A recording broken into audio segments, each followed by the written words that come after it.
O pessoal tá falando aí que o Conde Lopé deveria debater com o Miranda. Pra ser sincero, eu acho que ninguém deveria debater com o Miranda. Né? O Miranda ele não precisa de um debatedor, ele precisa de um esporro, entendeu? É um sujeito desonesto.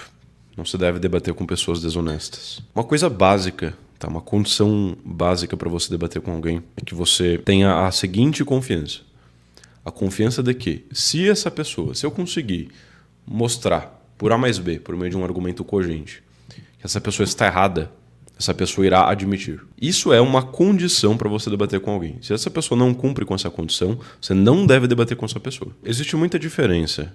Não é que, veja, às vezes o Miranda ele pode passar uma impressão de que ele não é um ignorante, porque ele utiliza alguns termos técnicos da biologia, né, polímero, etc. Então ele soa alguém entendido. Né? Mas eu que não entendo biologia consigo perceber que ele não sabe o que ele está falando. Quanto mais alguém que entende de biologia. Né? Até um biólogo evolucionista pode facilmente observar esse vídeo e perceber que ele não entende exatamente o que ele está falando. É muito claro que ele memorizou algumas explicações superficiais e está cuspindo isso ali. Mas ele não compreende de fato, não tem uma formação biológica. Ele deu praticamente uma aula de nucleotídeos, trouxe artigo científico e ainda usou imagens para ficar didático.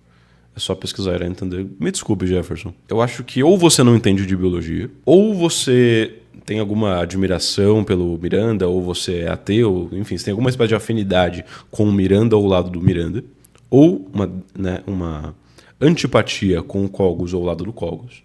E por isso você está dizendo que ele deu uma aula de nucleotídeos. Ele não deu uma aula de nucleotídeos. Tá? É óbvio que não, isso não aconteceu. E trouxe artigo científico, ok. Novamente, aqui existe um apego às aparências. Ele trouxe o artigo científico, aí soa aquela coisa, olha, ele está fundamentando cientificamente o argumento dele. Mas ele trouxe e mostrou, ó, tem um artigo científico aqui e pronto. Entendeu? Isso não é um tipo de prova externa que tem valor realmente. É muito mais uma coisa que soa fundamentação do que uma efetiva fundamentação. E quando a gente busca um pensamento racional rigoroso, a gente tem que saber distinguir a aparência da realidade. É difícil fazer generalizações sobre a pessoa ser honesta ou não, né? Acho que todos nós devemos ter componentes de desonestidade no nosso cotidiano, né? Mas ele é muito mais honesto do que o Miranda. O Cogos é muito mais honesto do que o Miranda. É impressionante, né? Como as pessoas têm capacidade de serem burras. Eu tô aqui trazendo uma série de críticas objetivas e o sujeito tá a todo custo tentando decifrar qual que é o meu posicionamento enrustido. Quem me conhece sabe a minha posição, não se trata disso, né? Nunca escondi minha posição, todo mundo sabe o que eu penso. Agora, olha pra minha crítica e tenta entender a objetividade nela. Eu tenho até hoje, né? Eu sou católico, tenho até hoje uma análise. Na verdade, acho que eu privei recentemente, mas é uma análise de uma discussão que aconteceu entre o Silas Malafaia, que é pastor protestante, e o padre Paulo Ricardo. E aí o padre Paulo Ricardo ele faz uma acusação de que o pastor Silas Malafaia comete uma falácia do termo médio. E eu faço uma correção nesse vídeo, dizendo, não, padre, você está errado. Com todo o respeito, o senhor está errado. Por quê? Porque não é uma falácia do termo médio. Se não me engano, era uma falácia dos 4 termos. Ou o oposto, ele fala que é uma falácia dos 4 termos e é do termo médio, uma coisa assim. Enfim, o padre comete um erro ali. E o que mais tem de comentário nesse vídeo é de católico falando como você ousa dizer que o padre está errado, o padre está certo, a igreja é a verdadeira. Então, assim, este canal não é para pessoas burras, né? Pelo menos pessoas conformadas com a sua própria burrice. Antônio Miranda é um dos maiores embusteiros do YouTube, sua teoria do Jesus romano é tão insana quanto a Terra plana. Sim, Antônio Miranda é um dos maiores embusteiros. Vou te falar, eu fiquei muito tempo sem acompanhar o Miranda. Né? A gente teve um desentendimento há cerca de 2 anos e meio, mais ou menos.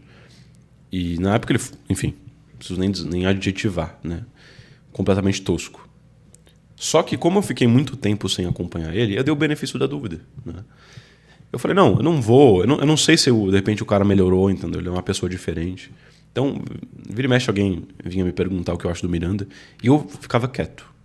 Não falava nada. Ou dizia que não sabia, não sei como ele está hoje e tudo mais. Só que aqui, né, nesse debate, ele já provou que ele é o mesmo sujeito de antes. O coração dele é o mesmo. O cara permanece um ateu todinho até hoje. E assim, o ateu todinho, por definição, é uma pessoa desonesta. Vamos lá então, pessoal. Vamos retomar aqui, assistir o nosso vídeo. Vamos lá. Ele falou que Adão e Eva, eles seriam, né, culpados... porque eles tinham lá toda uma como é que eu posso dizer assim, um conhecimento por estarem perto de Deus que nenhum de nós tem, né? Então aí já começa a injustiça, né? Por que eu tenho, né, segundo o mito cristão, eu estaria que estar pagando hoje por um crime, por um pecado que outro cometeu? Por que eu não tive a chance de estar no jardim escolhendo ou não comer o fruto proibido? Eu estou pagando e sendo condenado por quem fez isso antes de mim. Isso já é injusto. Você ser condenado por um crime do seu avô não faz sentido, né? E outra coisa, como que eles podem ser culpados sendo que eles não conheciam o bem e o mal? Condenado por um crime do seu avô não faz sentido, Isso aqui é um argumento razoável, tá? À primeira vista. Porque, de fato, isso inclusive está no catecismo da igreja, por exemplo. Se você não tem alguma espécie de responsabilidade, por exemplo, você faz uma ação involuntariamente, ou você tem alguma espécie de deficiência mental, de modo que você não está sob o controle das suas faculdades, e você faz alguma coisa, isso implica que você não tem responsabilidade sobre o que você fez. Não tem como você ter responsabilidade sobre isso. Só que se você não tem responsabilidade, você é inimputável. Não te pode ser imputada a culpa por isso. Então, à primeira vista, de fato, parece uma grande injustiça você ser penalizado pelo crime de outro, né? Então é um argumento que, sim, parece razoável. Outra coisa, como que eles podem ser culpados sendo que eles não conheciam o bem e o mal, né? A árvore do bem e do mal, eles não tinham conhecimento de certo e errado. É a mesma coisa que você botar um bombom envenenado em cima da mesa, aí você sai e fala assim, ó, filho, não come esse bombom ali em cima da mesa. Papai tá falando pra não comer, tá? É errado, é proibido.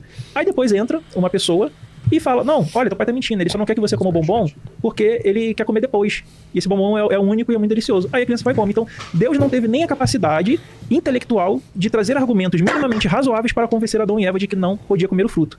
E por que tinha um fruto ali, afinal de contas, né? Por que ele não botou, nem fez fruto? Então são coisas que levam a crer que...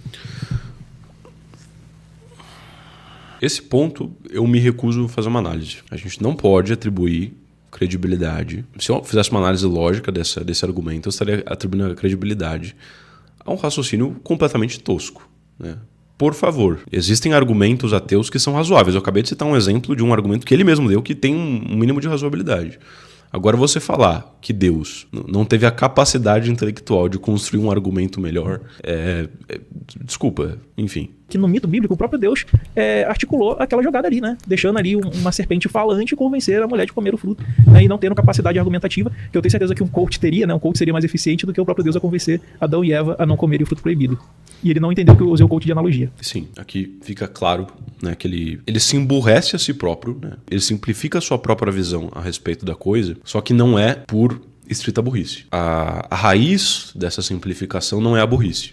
A raiz da simplificação é a maldade. Aqui fica claro. Ele está simplificando essa narrativa para poder atacar, né? Justamente como uma espécie de flash do espantalho. Então não, o Antônio Miranda ele não está sendo burro aqui. Ele está realmente sendo maldoso. Ele distorceu, obviamente, toda a coisa, né? É óbvio, você sendo ateu ou não, que Deus ele não tem um interesse nenhum em te convencer por meio de argumentos de alguma coisa. Então, só de você partir dessa perspectiva, de novo, é ou burrice ou maldade. E nesse caso ele mostra como é maldade. Deixa eu ver aqui, ó. Aí ele falou assim, Deus tirou a civilização da barbárie com o cristianismo. Olha a civilização fora da barbárie aqui, ó. Isso aqui é o massacre de Orleans em 1022, onde 13 cristãos foram assassinados, queimados vivos. Olha só, os cristãos, a igreja é tão boa que ela queimava pessoas vivas. E isso pro Cogos deve ser lindo, maravilhoso, pândego, né? Pessoas serem queimadas. E aqui já é uma completa distorção. Primeiro que, ok, o Cogos é católico, mas ele já identifica cristianismo com catolicismo. O que não é necessariamente a mesma coisa. Pelo menos você não pode partir dessa perspectiva, desse ponto de partida para argumentar contra um cristão. Você não pode identificar as duas coisas. E outra, o que tem a ver o fato do cristão ser pecador com, sei lá, a dignidade de Deus, entendeu? Das vivas deve ser muito justo, né? Aí você tem aqui, ó, a bula papal Ad Aboledam, que depois vai instruir sobre as questões de como proceder, né, na questão de contra os hereges, essas coisas todas, coisa formada aqui pelo Papa Lúcio III, que vai culminar em coisas como o que fez o Papa Inocêncio III, que fez uma cruzada não contra povos estrangeiros que estavam invadindo, mas contra outros cristãos, os cátaros, na cruzada albigense, que levou mais de 200 pessoas sendo queimadas vivas. Então vejam aqui, ele chama os cátaros de cristãos justamente, estrategicamente. Ele certamente sabe que na linguagem dos cristãos, o herege não é um cristão, né? Então os cátaros, sendo hereges, eles não são cristãos. Mas ele propositalmente vai chamar de cristão. Por quê? Porque aí a fala vai soar mais absurda. Ou seja, os cristãos perseguiram os próprios cristãos e tudo mais. Mas ele sabe que não são cristãos segundo a própria definição dos cristãos. Ou seja, se eu estou perseguindo alguém que da minha perspectiva não é cristão, se eu narro o fato um cristão perseguindo outro cristão, eu estou distorcendo, né, a intencionalidade subjetiva daquele que estava perseguindo. Tá? Então aqui, mais uma vez, fica patente a desonestidade do sujeito.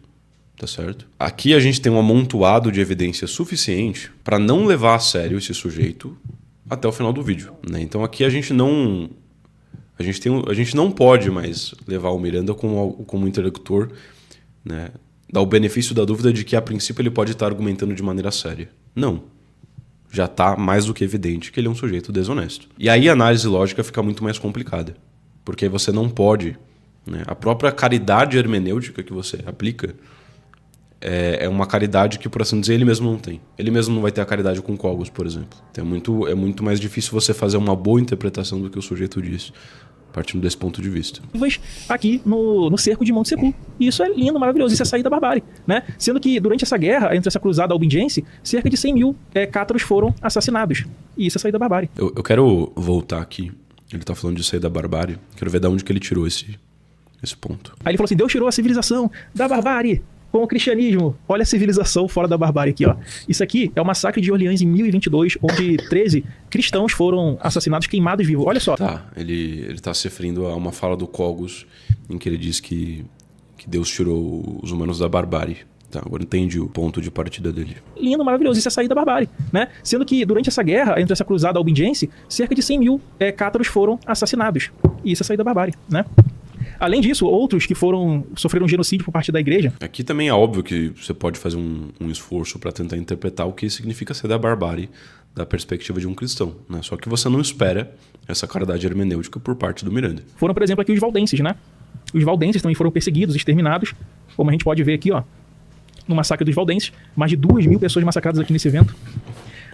Houve a tortura, né? Tinha um carrasco que ele fazia, por exemplo, torturas como o da água, né? A pessoa ali era meio que fazia uma simulação de afogamento. Você tinha o potro, a garrucha, estirava-se os membros, a pessoa era jogada de um local alto para deslocar os braços, os membros, né? Você tem aqui pessoas que foram tiradas da barbárie mesmo, né? Como o Tomás de Torquemada, que queimava pessoas vivas, né? Atribuem-se aí, ó, pelo menos 2.000 pessoas queimadas na fogueira, né? E 17 mil que sofreram outro tipo de castigo. Você vai ter aqui, ó, Maléus maleficaram o martelo da bruxa. Isso aqui é sair da barbárie totalmente, né? Pessoas, mulheres sendo acusadas de bruxaria. Queimadas vivas, quantas não perderam a vida com isso? A igreja... Isso é importante a gente saber aqui também o contexto toda essa fala dele, né? Saber o que exatamente ele está respondendo com relação ao Cogos, qual foi a fala dele anterior. E saiu da barbárie estava queimando livros, né? Queimando livros, eu acho que é retroceder a sociedade, né? E não sair da barbárie. E aqui tem o Index Librorum, que proibia a leitura de certos livros, que eram considerados hereges, e isso quando não os queimava em praça pública, assim como os nazistas fizeram queimar livros. Então, se a igreja e o cristianismo faz com que as pessoas saiam da barbárie, eu quero que o Paulo Cogos me explique por que, por exemplo, 196 padres da Alemanha abusaram sexualmente de 610 crianças. Um padre no Rio de Janeiro foi preso, abusado de abuso. Porque elas não seguem o cristianismo. Não é óbvio essa resposta? Não tem como você ser honesto se você não tenta ler as respostas mais intuitivas que seu oponente pode dar às suas objeções. A resposta à sua objeção é clara, entendeu? É óbvia. Abusar sexualmente de 2 crianças. Isso aqui é sair da barbárie, na sua opinião? Ó, padres condenados por abusar de crianças, eles tinham manuais de pedofilia, com detalhes de como cometer os crimes, né? Padres, né, as crianças, criaram um manual para cometer crimes sem ser descoberto. Investigação mostra que padres guardavam manuscritos que descreviam os abusos em forma de manuais, né, contra crianças, em forma de manuais, de pedo. Os diários eram cheios de lições de como cometer os crimes sem serem pegos. Cadê seu Deus e seu Jesus que não interveio nesses padres, né? É um Deus que intervém em Jonas para ele ser engolido por um grande peixe, né? É um Deus que interfere lançando as 10 pragas, matando os primogênitos do Egito, mas é incapaz de salvar uma criança que está sendo abusada pelos padres da Santa Igreja Católica. 330 mil crianças abusadas só na França, galera. Em intervalo de tempo mínimo, mais de 300 mil. Quantos maracanãs lotados não dão de crianças abusadas sexualmente por membros dessa igreja? Isso é sair da barbárie, na sua opinião? Você acha que isso aqui é sair da barbárie? É isso que é sair da barbárie? Enfim, isso é obviamente um absurdo, etc. Deus aqui salvando as crianças, né? Porque eu queria que o Paulo Cogos mostrasse Deus na prática, salvando a criança. Pelo menos a diferença de Deus e o Superman. Os dois não existem, mas pelo menos o Superman salvaria a criança e Deus não. Ele dá o livre-arbítrio pro abusador abusar dela. Nos Estados Unidos, você tem aqui o relatório de mais de 300 padres, né? Que são abusadores e abusaram mais de 1.000 crianças, isso só na Pensilvânia. Mais de 150 padres abusaram de 600 crianças em arquidiocese nos Estados Unidos, aponta relatório, em outra instituição, né? Você tem aqui, por exemplo, o caso de que mais de 4,8 mil crianças foram abusadas por padres e membros da Igreja Católica em Portugal. Mais de 100 padres suspeitos de abuso sexual infantil continuam na Igreja Católica de Portugal. Ou seja, os padres, né, que abusaram de crianças continuaram exercendo seus cargos administrativos. Isso é sair da barbárie, na opinião do nosso queridíssimo Cogos, né? Aqui, ó. Outra coisa, a gente tem a falta total e absoluta de Deus, quando, por exemplo, fiéis eles estão indo na romaria, né, agradecer, orar a Deus. E aí, de repente, né, eles são atropelados por um micro-ondas buscando uma procissão. Cadê Deus atuando ali na proteção desses fiéis? E um acidente com romeiros, né, que não é único, exclusivo, acontece várias vezes, por exemplo, na Nossa Senhora de Aparecida, um ônibus bateu e 10 fiéis foram mortos, e Deus não protegeu. Então eu quero saber, onde está Deus, onde está Jesus, né, o anjo da guarda, os santos protetores, onde está Deus na prática, e por que ele não evita o abuso? Aqui é o velho argumento do mal. Você traz uma série de evidências da maldade no mundo e você usa isso de premissa para tentar refutar a possibilidade de existir um Deus benevolente, né? Isso aqui é uma estrutura de argumento muito usada por ateus. O uso de crianças por padres pedófilos, porque ele permitiu que pessoas fossem queimadas durante a Inquisição, não sei se ele é um negacionista, né, do período onde a igreja exerceu poder e queimou pessoas vivas, fez cruzadas contra os próprios cristãos, né, queimou cristãos, e eu queria saber por que Deus não evitou essas coisas, né? Vai continuar aí? Calma aí, deixa eu só ver se tem mais alguma coisa aqui, ó. Pausou, né? Calma aí, começou a pedir só pra... Tá correndo, não tem de parar não.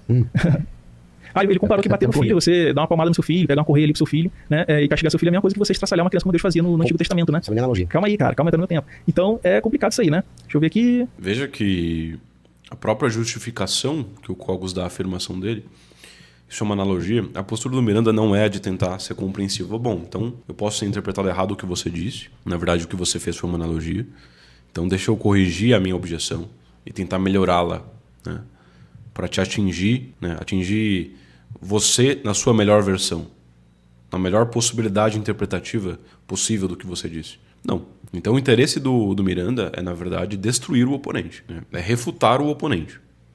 Se possível, na sua versão mais fraca, porque aí fica mais persuasivo ainda. Bom, é assim, só pra gente entender, hein? Acho que- Essa era a última parte aqui, a gente parte pro superchat. Tá, então a minha última fala e depois pro chat, é isso? Pode ser, pode ser. Pode ser? Vamos fazer o seguinte, só pra gente não estender muito nessa aqui, que já era pra ter encerrado. Bom, dá pra fazer em 5? Concorda aí? Oxe. Você quer 10? Dá Vamos 10, vai 10. dez, dez, Vamos, pessoal, sem problema. Pode ir.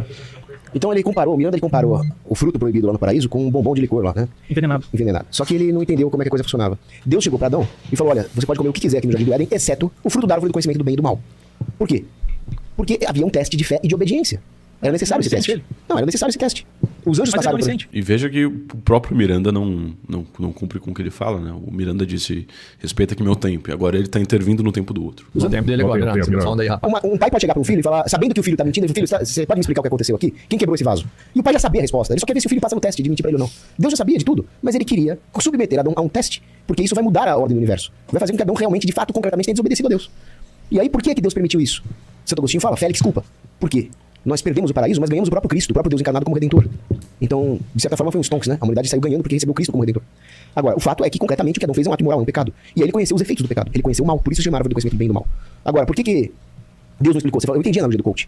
Você falou, um coach ter explicado, pessoal, vocês vão sair da sua zona de conforto, mas vocês não podem fazer tudo também, não, sei lá. Deus quis testar a obediência de Adão, e não se Adão era capaz de ser convencido. Então Deus chegou para Adão e falou, Adão, não é para comer o fruto. Mas por quê? Porque eu mandei não comer. Que parte de não é para comer você não entendeu? Então não coma. Entendido? Sim, senhor. Dispensado. Fora de forma, marche. Pronto, isso aqui é óbvio, né? Qualquer pessoa, cristã ou não, entende que o contexto de Deus ali no Jardim de Éden não era tentar convencer Adão, certo, a fazer alguma coisa. Era justamente submeter o sujeito a uma prova de obediência. A capacidade dele, a docilidade dele em relação a um superior, que é Deus, né? Que por definição superior. Que é isso? Teste de obediência. Já a serpente maligna, essa foi marqueteira, essa foi coach. Ela falou, como fruto sereis como deuses, que é o que os coaches falam. Vocês vão ter uma produtividade super-humana. Então é isso, a Eva colocou-se acima de Deus. Ela achou que a própria conveniência valia mais do que se submeter ao Criador. Esse foi o erro dela. Segundo ponto. Você citou ali o massacre de Orleans em 1022, a cruzada contra os valdenses e a cruzada contra os albigenses, falando que a igreja matava os próprios cristãos. Você mentia a sua. Porque esses sujeitos que foram massacrados não eram cristãos. Eles eram hereges. É o quê? Hereges. Eles não eram cristãos. Ele não acreditava em Jesus? Eles eram hereges, eles negavam essa doutrina católica. Não, mas eles acreditavam em Jesus? Alguns sim, outros não. Por exemplo, os albigenses nem isso. Eles eram gnósticos. O que significa crer em Jesus? Aqui provavelmente o Miranda se usaria de uma homonímia, por exemplo, pode dizer que você crê em Jesus no sentido de que existe um Jesus histórico. Bom, isso até historiadores ateus acreditam. Você pode falar em crer em Jesus no sentido de crer que Jesus era Deus. Isso alguns acreditam, outros não. Alguns acham que Jesus era só um profeta. Isso é uma outra acepção de crer em Jesus. E mais, você pode crer em Jesus na acepção de crer que o que ele disse é verdadeiro, ou não crer que é verdadeiro. Por exemplo, o próprio diabo, ele crê que Jesus é Deus, mas não crê que o que ele diz é verdadeiro, porque, né, ele se rebelou contra Deus. Então, nem o diabo é ateu nesse sentido. Ele sabe que Deus existe, mas ele não segue Deus, né? Então, nesse sentido, um herege é aquele que crê em Jesus em pelo menos uma dessas acepções. Existe um Jesus histórico, mas ele pode não crer que Jesus é Deus, ou ele pode não crer na doutrina de Jesus, no que Jesus ensinou. Então existe uma gama de possibilidades de interpretação do que significa crer em Jesus. Mas o Miranda vai tentar interpretar essas possibilidades? Vai ter essa sutileza intelectual? Obviamente que não. Que é um sujeito arrogante e desumilde. Eles negavam a matéria, e Jesus se encarnou, ele santificou a Em matéria. relação a quem? Eu tenho Eles elegem em relação à Santa Igreja Católica. Não. A doutrina da fé. A Jesus, não é isso? Não necessariamente. Por exemplo, se eu negar a Imaculada Conceição de Maria, eu sou herege. Mesmo que eu acredite em Não, Jesus. tá bom, continue. Se eu chegar aqui e falar, pessoal, eu sou católico, mas eu não acredito que Maria é... E mais, né? Um católico defenderia que, em última instância, você não crê em Jesus no sentido de que você não segue ele. Porque o católico fundamenta a sua crença na igreja no que o próprio Jesus disse, né? Quando ele funda a igreja lá com Pedro. Ou seja, se você, do ponto de vista de um católico, não crê no que diz a igreja, você não crê no que disse Jesus, que foi justamente, ele disse justamente para seguirmos e crermos na igreja. Então, em última instância, alguém da perspectiva de um católico que não segue a igreja, não segue Jesus também. E não crê em Jesus nessa acepção. De novo, isso é fácil de compreender. Isso não é uma coisa difícil. Só que quando você está indisposto, quando não é do seu interesse acreditar no que a pessoa está falando, tentar entender o que a pessoa está falando, pronto, você não faz esse esforço. Assunto ao céu em corpo e alma. Então eu não sou católico, eu sou herege. E se eu liderar pessoas com base nessa mentira, eu sou pior que o herege, eu sou um heresiarca. E se eu tomar aqui e falo, qual é o pior mal que você pode fazer? Se nós punimos o fraudador na terra que frauda moeda, que frauda produto, o que fazer com alguém que frauda a religião e coloca em risco a salvação das almas? Só que não era só isso, não é só heresia não, ô Miranda. Os cátaros e os valdenses seguiam heresias gnósticas. Ou seja, eles acreditavam que a matéria era criada por um demiurgo mau. E aí sabe o que eles faziam? Matavam mulheres grávidas, sim. Os cátaros matavam mulheres grávidas. Igual Deus? Você... Pois é, esse é um ponto relevante, né? Muitos cátaros eram realmente assassinos. Expliquei o Antigo Testamento, não vem com os universidades intelectuais pra cima Não, mas é de mim. igual Deus. Você não falou que matar mulher grávida é ruim? Então. Era o que os cátaros faziam. Mas é igual Deus ou não? Não. Assim, se for... matavam mulheres católicas. Já vou voltar. Vai lá. Você tem mais 5 minutos, tá? Não, Quiseram aqui, mas... Tá, mas vamos lá, vai, eu me viro. Ou seja, é aquela coisa, tolerância, era bandido bom e bandido morto. Os caras matavam os caras matavam mulheres grávidas. Chegaram os cruzados, sob liderança de pessoas como São Bernardo. São Bernardo falava, matar gente desse naipe aí não é homicídio, é malicídio. São Bernardo falou muito bem. E aí foi pra cima dos cátaros lá, deram um jeito neles e mataram a levar pro presídio de pedrinhas, ok? Males Maleficaram. Documento baseado em falsa demonologia. Condenado pela igreja. O cara, eu esqueci o nome do teólogo alemão lá que escreveu Males Maleficaram. Mas ele foi condenado pela igreja porque ele era baseado em má demonologia. Não era bom. Aí, você citou também o índex dos livros proibidos. Mas é claro que tem livro que a igreja proibiu. Você acha que todo mundo tem condição de sair lendo Karl Marx por aí? Moleque de 13 anos, bobão, pega um livro igual Karl Marx e defende essa merda. A igreja tem uma disciplina pra você ler os livros, ainda mais não tem porque as pessoas tinham muito menos acesso à informação. Outra, você citou os casos de pedofilia, os padres pedófilos. Aí olha que interessante. Você falou, esses padres são um péssimo exemplo. Sim, eles são um péssimo exemplo. Eles são um péssimo exemplo de cristãos. Porque um bom cristão não é pedófilo, um bom cristão não abusa de criança, um bom cristão não passa pano pra pedófilo. Então você acabou de falar, eles são maus exemplos de cristãos. Ou seja, você acabou de concordar com a moralidade cristã. Você acabou de concordar com o parâmetro da igreja. É diferente, por exemplo, do cara ser um bom muçulmano. O sujeito que segue os dogmas muçulmanos não é um muçulmano bonzinho. O sujeito que segue os dogmas muçulmanos é o Estado Islâmico, é o cara que dê igual aos outros. Porque é o que está escrito lá no Corão, na Hadith. Então você está concordando que existem religiões com falsos parâmetros morais. A religião católica, ela não vai passar pano pra escravidão, pra homicídio de grávida, pra nada disso. Mas ela vai dizer, acima de todas as leis morais está a lei de Deus direta. O que mais? Você falou dos romeiros que foram atropelados. Ah, meu Deus, os caras estão fazendo uma procissão e foram atropelados, cadê o seu Deus agora? Mesmo argumento dos safados que mostraram o pessoal lá, do Chapecoense, rezando antes do jogo, depois o avião caiu e morreu o Chapecoense quase toda. Teve gente suficientemente sem vergonha pra usar essa tragédia pra tentar justificar o ateísmo deles, ateísmo barato, de fundo de quintal. Quando teve terremoto em Lisboa, no século XVIII, as pessoas estavam dentro das igrejas rezando. Teve um terremoto e matou as pessoas dentro da igreja. Aí, os ateus saíram para as ruas e falaram, tá vendo, os cristãos estavam rezando na igreja e morreram com o terremoto, cadê o seu Deus agora? Aí vem maremoto e matou os ateus. Ou seja, Deus vai matar todo mundo. Todo mundo aqui que tá nessa sala vai morrer, todo mundo que tá assistindo vai morrer. It's not a big fucking deal. O problema é pra onde você vai depois. Quem morreu no terremoto que estava na igreja foi pro céu. Os ateus que ficaram zombando dos cristãos morrendo no maremoto, aí eu já tenho mais medo de pra onde eles foram. Por que Deus não impediu que esses filhos da puta desses pedófilos, pra mim, você sabe que eu defendo fácil com bandido, né? Por que Deus não impediu que esses filhos da puta abusassem de criança? Você acha então que Deus vai ficar o tempo inteiro agindo no mundo pra impedir que o homem exerça o seu livre-arbítrio? Quer dizer que se eu resolver comer 3 pedaços de pizza aqui, Deus vai falar, não, já comeu muito, toma, não vai mais comer pizza. É assim que Deus age. Deus nos deu liberdade pra agir no mundo, pra adquirir virtudes ou pra agir pro mal. E o resultado disso vai ser o céu e o inferno. As crianças abusadas podem ir pro céu, esses pedófilos vão arder no inferno. Esse é o ponto. Deus não impediu Caim de matar Abel, mas ele condenou Caim. Então esse é o ponto, né? Aqui o Cogos, para lidar com o argumento do mal do Miranda, ele argumenta que Deus não interviria no livre-arbítrio do homem a todo momento. Ele concede alguma liberdade, né, para o ser humano atuar aqui nesse universo. Mas acho que falta um pouco, de repente, fundamentar melhor o porquê de Deus conceder esse livre-arbítrio. Porque, ok, você argumentar que Deus deu livre-arbítrio ao homem é uma possibilidade, mas isso ainda não explica, não resolve a questão do mal. Não resolve, ok, mas por que Deus permite o livre-arbítrio mesmo isso causando mal, sendo Deus bom? Então acho que podia tocar melhor nesse ponto, responder melhor esse aspecto do argumento do mal. E quantos minutos eu tenho ainda? Você ainda tem tempo, pode ir. Só queria dizer uma coisa, pra terminar. A trozoba da hiena, ela tem uma função. Ela serve pra intimidar hienas machos. Então, O quê? Sim, eu tava pesquisando aqui que tá, isso aí eu confesso que eu olhei aqui no Google, mas a trozoba... Foi impactado com a trozoba da hiena. Cara, que coisa feia. Aí a trozoba da hiena ela tem uma função biológica que é intimidar os outros machos. Então, a não ser que seja uma hiena do tipo do Nando Moura, as outras hienas machos vão fugir da trozoba. Então, cara, é um mundo bem mais complexo do que e muito mais misterioso também do que os ateus podem imaginar. Mas responde a pergunta aqui, cara. Porque o homem tem livre-arbítrio. O Miranda tá perguntando por que seu Deus não salvou as crianças do abuso? Porque Deus criou um mundo sem sofrimento, sem crime, e o homem, Adão, se rebelou contra esse mundo. Agora nós temos aqui, tem assassinato, tem estupro, tem pedófilo, tem Haddad. Só que no final não é isso que vai contar. O que vai contar... Acho que é tanto uma pergunta incompleta quanto uma resposta incompleta. Né? Você descrever a gênese do mal, você descrever que o mal veio por culpa do homem e não por culpa de Deus, não é ainda uma resposta à questão do porquê que Deus permite esse mal. Né?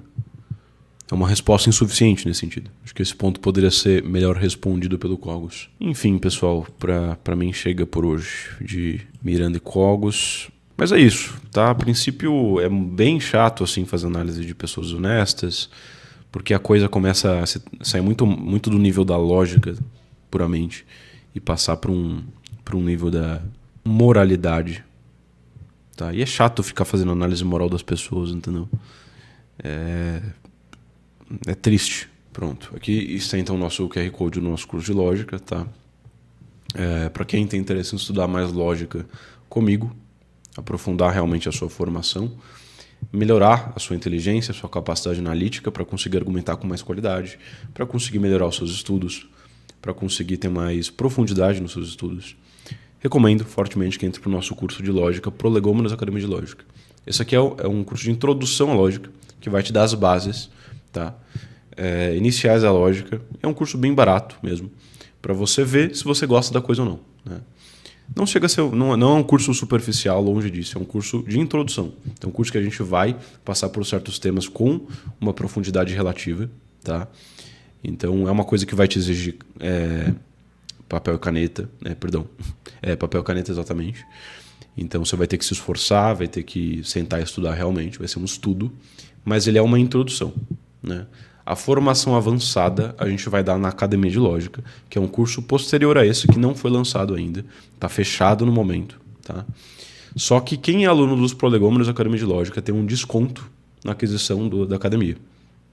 Ou seja, tudo que você gastar com os prolegômenos, na compra dos prolegômenos, vai ser abatido na compra da Academia de Lógica. Então, quando você entrar para a academia, você vai ter todo o valor dos prolegômenos descontado. Tá certo? Justamente porque os prolegômenos são como que um módulo de introdução dentro da Academia de Lógica. Então, se você quer começar os seus estudos em lógica para ter um pensamento mais rigoroso, entre para o nosso curso Prolegômenos Academia de Lógica. Basta escanear aqui o link que está aqui na tela para vocês, ou o QR Code, perdão, ou clicar no link que está aqui na descrição. Tá certo?